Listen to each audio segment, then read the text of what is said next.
Everyone pala ma-mute. Sorry, sir. Ay, pati ako minute mo? Everyone kasi. Hala. Si Ponte. So again guys, what to do in this map? Ano yung error na nakikita nyo dito? Duck, sir, delete. Ha? Duck, delete. Ducks and then driveway. Okay, silot. So for this specific map, eto tanggalin lang natin to. Delete. Tanggalin to. And that would be okay. Ito iwan natin to kasi as you can see, cemented naman siya, di ba? Iba yung kulay niya from the ground. And then may border siya na clear. So it means it is a cemented part. Tapos, as you can see here, the road itself is wasak sa part na to. Right? So we can do editing for this or we can do pushback for this. Pero mas pipiliin ko dito para mas mapadali is to edit the map na lang. So select, change it to driveway. Hanapin natin si driveway. Oh, nabawasan na. Ay, okay, impervious pala to. Okay. This is an impervious project. Naayos na ata. Payment Natanggal na yung ibang ano. So, okay. So, iba yung rules ng impervious. Okay? For the impervious, again, driveway should be labeled as pavement. So, this is all okay. This is a sidewalk actually. Okay? This is a sidewalk. So, I can label it as a pavement. Sidewalk, pavement. Swimming pools, pavement. Driveways, pavement. Road, we can just let it go as a road. No overlaps for this one. Sports grounds, only cemented sports grounds should be labeled as cemented or should be labeled as sports grounds. Okay? Kapagod. So for this specific map, as you can see, tama naman na to.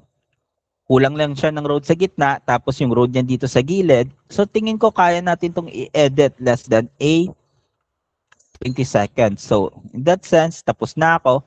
I can just submit this map. Siguro hindi naman to mahirap kasi nag-work na kayo nung last sa impervious, right? So this is just a quick impervious project. So as for this map, as you can see, this is a road. Wala na akong gagalawin. Just submit that map. Kasi easy as that, babay agad. Pero kapag may mga bahay, check lang natin kung tama yung categorization niya. Pero, hindi natin kailangan ayusin lahat ng quality error. Kasi napaka-low quality nito. Kahit basag pa siya, as long as reasonable yung shape niya, that would be okay. Hindi natin kailangan maging sobrang vain sa quality or sobrang overthinker na naman tayo and then madelay na naman tayo sa speed. Okay? Lalo na yung mga mamshis natin dito. Hindi ko sasabihin sila Madam Minda at saka Madam Eugene. Okay? Alam nyo yung ano nyo, alam nyo yung speed nyo guys. Kayo mismo nakakaalam sa sarili nyo kung gaano kayo kabilis, kung gaano kayo ka-slow. So for this map, pagpasok pa lang ng map, tignan nyo agad kung ano yung problema. Ano ang problema dito for this map? Yung pavement. Anyone? Ha? Yung pavement sa taas. Okay, sa taas. As you can see, this one, di ba? Naka-road siya. Yes, this one is labeled as road. So all we need to do is to cut it right here. Kung saan siya nagsimula, select, and change it to pavement. Siguro hindi naman ako inabot doon ng 20 seconds, right? Ito, hindi ko na to aayusin kasi low quality tayo. And for this one, okay na yan. Perfectly captured. So wala na akong aayusin. That would be all. Just submit. Okay lang yan, Alvin. Isa lang yan. Isa pa lang yan. This is the first tab. So hindi natin kailangan maghabol. Okay? This is just the first tab. Pauna pa lang to, ha? Pauna pa lang to. Meron pa tong pasunod. Ito pa, oh. Quick 11. Software crash. Nagsa-software crash ako. Why? Pauna pa lang to. Basta, huwag kayong mag-alala. Importante, alam natin yung gagawin natin for the rest of the day. Okay? Hindi natin kailangan magmadali. Like I said, open to for all. LC passers. As you can see, merong labeler side. May nakaka-pull na rin sa labeler side, sa checker side, same din. Okay? So mamaya, pagkatapos natin dito, mag-work tayo in sa roles na gusto natin or sa roles na kaya natin. Okay? So, again, for this tab or for this specific map, ano yung nakikita yung problema, error, something? Driveway to road. Driveway should be labeled as? Pavement. And for this one? Do not capture ground. Ha? Do not capture ground. Do not capture ground. Pavement to. Driveway to eh. Oh. This one is a sidewalk. So this should be labeled as pavement. And as you can see, dami kong aayusin, di ba? Aayusin ko to. Aayusin ko to. Aayusin ko to. Di ba? So, dito pa, i-double check natin to. Okay, okay na yan. Siguro, kung mabilis kayo, oo, pwede natin tong ayusin. Kung mabilis kayo, kaya yan. Pavement.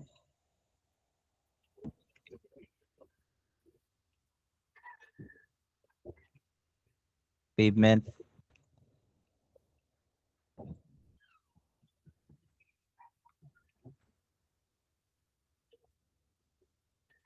Pavement. Tapos, kung mabilis kayo, kaya nyo yan. Pero kung mabagal kayo, you can just simply control F the map. Meron pa naman kayo 15%, right? As of now, wala pa rin naman ako na pushback. Diba? So, kung marami na kayong nasubmit, pwede nyo naman bawian sa pushback pag tinatamad kayo. Pero make sure nyo lang na tama. For this map, ano yung gagawin? Pavement. Ha? Pavement. Pavement pa rin. Yung isa. Wala? No. Hindi po. Meron Pavement. Meron dito sa baba. Opo. Okay. So, change it into pavement. Cut, select. Okay, select. Change it to pavement. Tapos, Yung isa. delete railway. Ito naka-railway, oh. Ah. Delete. Oh. 'Di ba may label? So, delete. And then everything else is all good na. Quick and previous to. We do not have to be sobrang good sa quality. Yung quality nito is most likely okay na.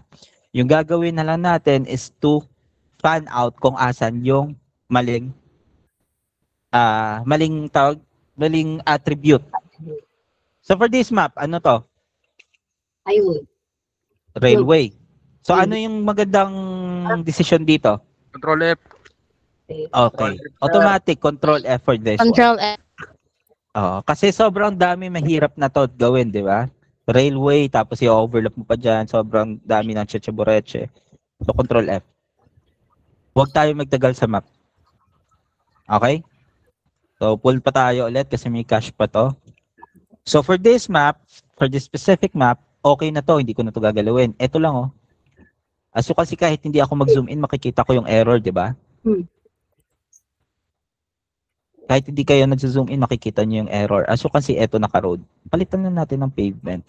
Sa baba, ito, yung road wasak. So we can just simply delete. Mag-add tayo ng mga liit na road. Dito. Kahit mahabang road pa, napakabilis lang gawin yan, di ba? Fill. Tapos, merge ko lang dyan para hindi mag-error. And then, that would be it. Okay na siya. Submit. Hindi ko na-check yung quality nito.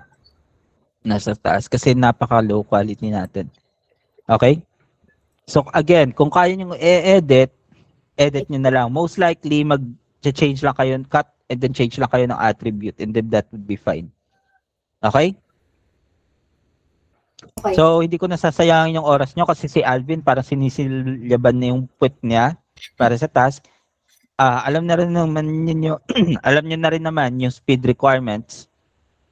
Hindi niyo rin kailangan mag-overthink or mag-edit na sobrang dami. So, guys, you can now commit on tab 1811 and work as labeler kasi wala nang filter as you can see, right? So, commit in this tab, LC project, and then work as a labeler. And then later on, i-check nyo, kapag nag-please register kayo, it means meron ng bagong tab for you guys to work on. Kapag meron ng nag-please register, mag-commit na kayo, mag-work na ulit kayo. Okay? Kasi may dalawang tabs pa na mag-o-open. Opening tab 1812. Ayan na, ina-open na ni Sir Mark. Boss, anong oras po mag-open ng tab? Now na. Wala din task. Nag-commit ka ba, Vincent? Nag-commit ka ba, Vincent? Sa tab 1811. Labeler side. 'Di ba? Labeler side 140 pa. Meron pa. 130 pa. Anong wala? Mag-commit pa rin kayo kahit wala na kasi hindi kayo makaka-commit sa next tab kung hindi kayo magko-commit dyan.